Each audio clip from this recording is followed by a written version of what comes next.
जय श्री कृष्ण दोस्तों, आपका स्वागत है आपके अपने YouTube चैनल स्वास्तिक पाथ पर। तो दोस्तों, आज हम इस वीडियो में जानेंगे कि श्री कृष्ण की नगरी द्वारिका कैसे डूबी। दोस्तों, भक्ति जगत की इसी तरह की रहस्यमय कहानियाँ मैं आपके लिए लाते रहूँगा। तो पसंद आए तो वीडियो को लाइक करें और चैनल को सब्सक्राइब करें। तो चलिए वीडियो को शुरू करते हैं। कहा जाता है कि श्री कृष्ण की नगरी द्वारिका के डूबने की कई कहानियाँ प्रचलित हैं, लेकिन उनमें से दो प्रमुख कहानियाँ मैं आपको बताता हूँ। तो चलिए सबसे पहले पहली प्रचलित कहानी मैं आपको सुनाता हूँ। जब भी भगवान श्री कृष्ण का नाम लिया जाता है तो उनके साथ जुड़ी एक नगरी का स्मरण अपने आप हो जाता है, जिसका नाम है द्वारिका। एक ऐसी नगरी जो केवल नगर नहीं थी बल्कि स्वयं वैकुंठ का प्रतिबिंब मानी जाती थी। लेकिन प्रश्न यह है, इतनी दिव्य, इतनी भव्य नगरी आखिर समुद्र में डूबी कैसे? क्या यह केवल एक प्राकृतिक आपदा थी या इसके पीछे कोई गहरा रहस्य और ईश्वरीय लीला छुपी थी? तो आइए आज आपको मैं ये सुनाता हूँ। जब मथुरा में कंस का वध हो चुका था, लेकिन जरासंध बार बार आक्रमण कर रहा था, तब श्री कृष्ण ने निर्णय लिया कि यादवों की रक्षा के लिए एक नई राजधानी बसाई जाए। समुद्र देव से भूमि मांगी गई और समुद्र ने पीछे हटकर 12 योजन भूमि दे दी। यहीं बसाई गई स्वर्ण नगरी द्वारिका।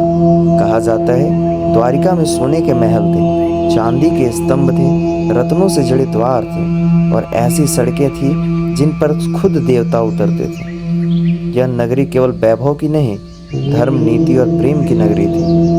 महाभारत का युद्ध समाप्त हो चुका था, कौरवों का अंत हो चुका था। अब पृथ्वी पर श्री कृष्ण की लीला पूर्ण होने वाली थी। इसी समय हुआ यादवों का आपसी विनाश, जिसे मौसला पर्व कहा जाता है। प्रभास क्षेत्र में यादवों ने अपनी कलह में एक दूसरे का नाश कर दिया।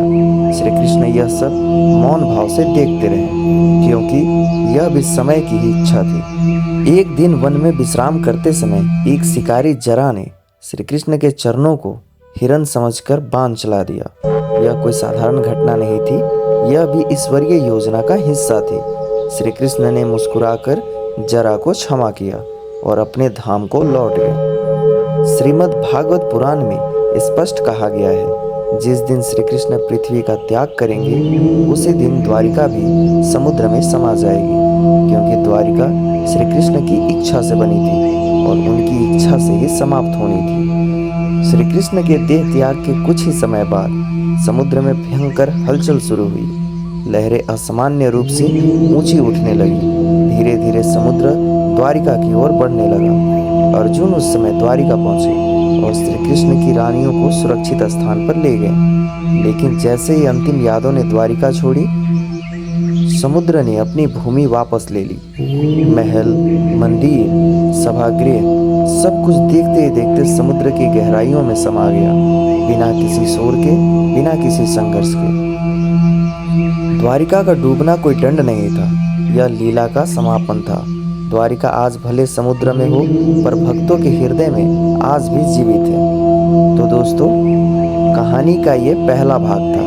तो दूसरे भाग के लिए आप इस चैनल से जुड़े रहें। ऐसी ही वीडियोस मैं आपके लिए हमेशा लाता रहूँगा। तो चैनल को सब्सक्राइब करें, वीडियो को लाइक करें और बेल आइकन दबाना ना भूलें। जय श्री कृष्ण।